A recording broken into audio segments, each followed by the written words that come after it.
স্বাধীনতা লাভ করে আজ আমরা স্বাধীন নই।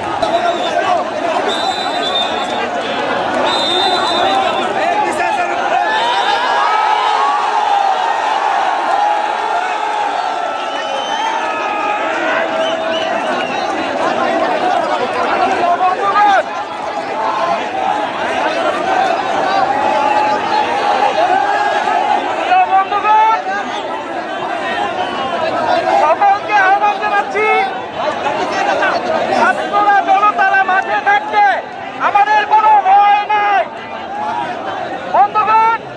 আমরা আজকে দেখেছি যে এখানে আনসারদের একটি গ্রুপ তারা কিছু দাবি নিয়ে এসেছিল।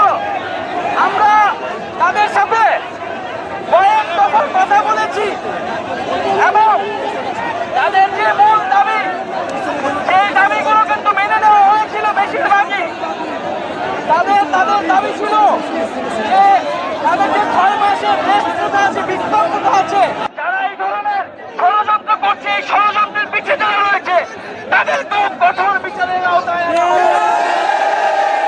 এবং সকলের প্রতি আহ্বান থাকবে, আজকে প্রধান উপদেষ্টা জাতির উদ্দেশ্যে ভাষণ দিয়েছেন, সবাইকে ধৈর্য ধরার আহ্বান জানিয়েছেন।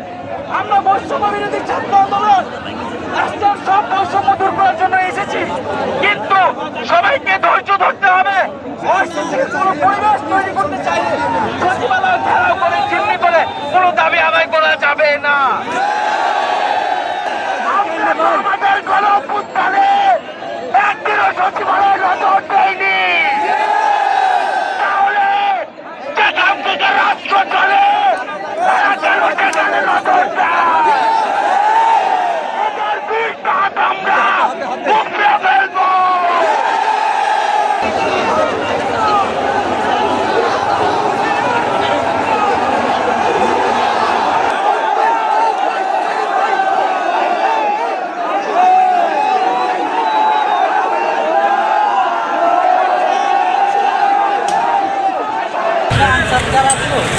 সবাই টাইম না আমার বাইক করে অনেক বাইক করছে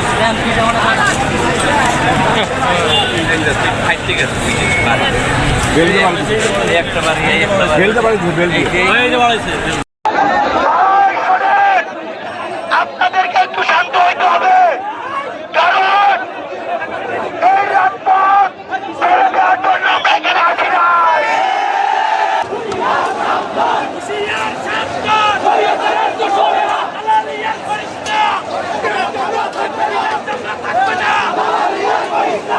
এখানে যেটা হয়েছে সেটা হলো এই আনসাররা এই 5 তারিখের দেশ নতুনভাবে স্বাধীনের পরে ফ্যাসিস্টের পতনের পরে এই যে ফ্যাসিস্টের দোসরেরা আর বিভিন্ন রূপে বিভিন্ন জায়গায় অস্থিতিশীলতার চেষ্টা করছে, তারই ধারাবাহিকতায় এই আনসাররা এই সচিবালয় ঘেরাও করছিল। আমরা তাদেরকে স্পষ্ট বার্তা দিতে চাই, এই ফ্যাসিস্টের দোসর মোদীর দোসরদের স্পষ্ট বার্তা দিতে চাই যে তারা যতই ষড়যন্ত্র করুক, তারা যতই ষড়যন্ত্র রাজনীতি করুক, আমরা তাদের সমস্ত ষড়যন্ত্র রুখে দেবো। ছাত্র জনতা বাংলাদেশের একাকার এই নতুন বাংলাদেশ গড়ার জন্য আমাদের আরো রক্ত দেওয়ার প্রয়োজন হলে আমরা রক্ত দেবো।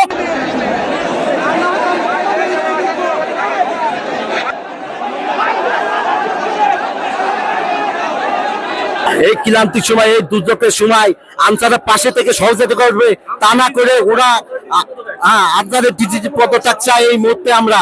এবং ওরা দুপুর 12টার থেকে এই এলাকা পুরো জ্যামজাট করে আমাদের ট্রেনের গাড়িগুলো আটকাই দিয়েছে। আমরা সারাদিন অক্লান্ত পরিশ্রম করে এই টিএসসি থেকে সবকিছু ইয়ে করে আনসারের ডিজিকে অবিলম্বে আমরা পদত্যাগ চাই।